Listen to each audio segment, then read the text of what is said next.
सियासत पर बात तो होती रहेगी। आज सोचा क्यों ना तारीख के झरोकों से झांकते हैं, लेकिन इससे पहले आप हमारा चैनल सब्सक्राइब करना, बेल आइकन और लाइक के बटन को प्रेस करना ना भूलिएगा। आज जो शगुफ्ता नसर पारा मेरे हाथ लगा है उसका उन्वान है बादशाह सलामत ने बच्चा जाना। तारीख़ अवध में जो अजायबात नज़र आते हैं इनमें सबसे बड़ा अजूबा गाज़ीउद्दीन हैदर की बेगम की बिद्दात हैं।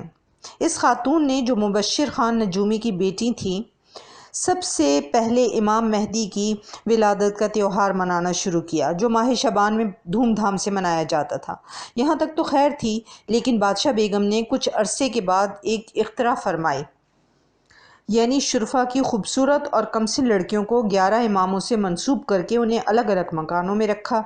ये लड़कियां अछूतियाँ कहलाती थीं। हर अछूती की खिदमत में मुतय्यन खादमाएँ मुकर्रर थीं और वो ऐशो आराम की ज़िंदगी बसर करती थीं। सिर्फ हज़रत अली से कोई मंसूब ना थी, अछूती मंसूब ना की गई, क्योंकि इस तरह हज़रत फ़ातिमा की शान में गुस्ताखी होती थी। अछूतियाँ चूँकि आयमा से मंसूब थीं इसलिए शादियाँ नहीं कर सकती थीं। एक अछूती ने इस कैद तन्हाई से निजात हासिल करने के लिए अजीब तरीका इख्तियार किया, यानी एक मरतबा पिछले पहर उठकर रोना पीटना शुरू कर दिया। महल की औरतें जमा हुईं और बादशाह बेगम को खबर हुई तो वो भी आ गईं और पूछा क्या हुआ। अछूती ने कहा मैंने ख्वाब में देखा है कि इमाम अलैहिस्सलाम मेरे सामने खड़े हैं और नहायत बुलंद आवाज़ में मुझसे कह रहे हैं, जा मैंने तुझे तलाक दी। मेरी आंख खुली तो मैंने रोना शुरू कर दिया, क्योंकि इमाम के निकाह से खारिज होने के बाद दीन और दुनिया में मेरे लिए कोई ठिकाना नहीं रहा। बादशाह बेगम ने यह सुनकर अछूती को उसी वक्त पालकी में सवार किया और सामान समेत इसके मैके भिजवा दिया। बादशाह बेगम ने मशहूर कर रखा था कि जिन्नों का बादशाह इस पर आशिक है। चुनाचे 8वीं 10वीं रोज़ बन संवर कर भारी जोड़ा और जेवर पहनकर एक आरास्ता पैरास्ता कमरे में बैठ जाती थीं। गायनें हाजिर हो जाती और गाना बजाना शुरू हो जाता था। कुछ अरसे के बाद वो भी रुखसत हो जाती थीं और बिल्कुल तख्लिया हो जाता था। महल के खवासों में मशहूर था कि बादशाह बेगम से जिन्नों के बादशाह की बातचीत भी सुनी है।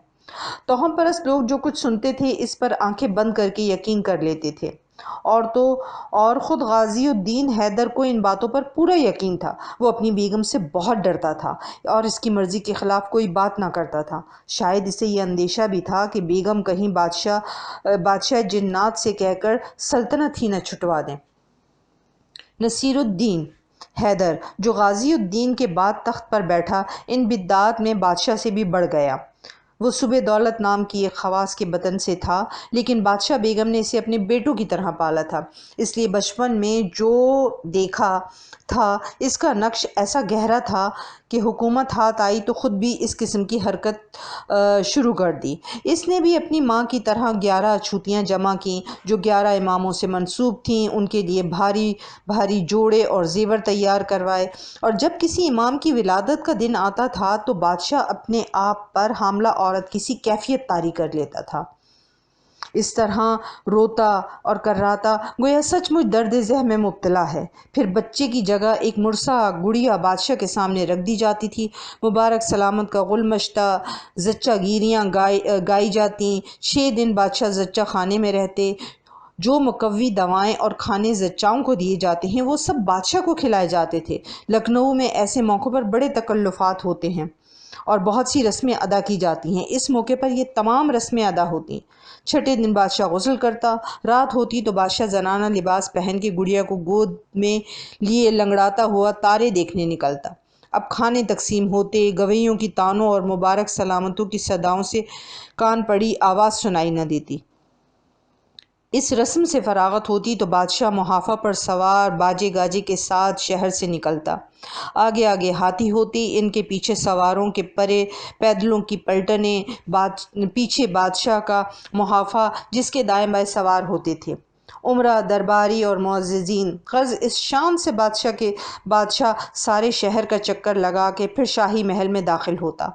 सलातीन अवध के अल्लल्ले तल्ललों का जिक्र किताबों में पढ़ते हैं तो ख़याल आता है कि इन लोगों का सारा साल तो इस किस्म की रस्मों में गुजर जाता होगा और अमूर सल्तनत की तरफ तवज्जो करने का मौका कब मिलता होगा। दरअसल ये अमूर सल्तनत की जानिब तवज्जो ही कब करते थे। सल्तनत के मामलात पर वज़रा और दूसरे ओहदेदार मुसल्लत थे جو رعایا کو بے دریغ لوٹتے تھے۔ لکھنؤ جو اس وقت کا مرکز تھا، وہاں کے لوگوں کا حال یہ تھا کہ وہ اس قسم کی حرکات کو عظمت شاہانہ کا نشان سمجھتے تھے۔ جو بادشاہ اس معاملے میں دوسروں سے آگے بڑھ جاتا تھا، اس کی عظمت کے قائل ہو جاتے تھے۔ آصف الدولہ کو محض اسراف بیجا کی وجہ سے لوگ ولی کہتے تھے، اور دکاندار یا آصف الدولہ ولی کہہ کر اپنی دکانیں کھولا کرتے تھے۔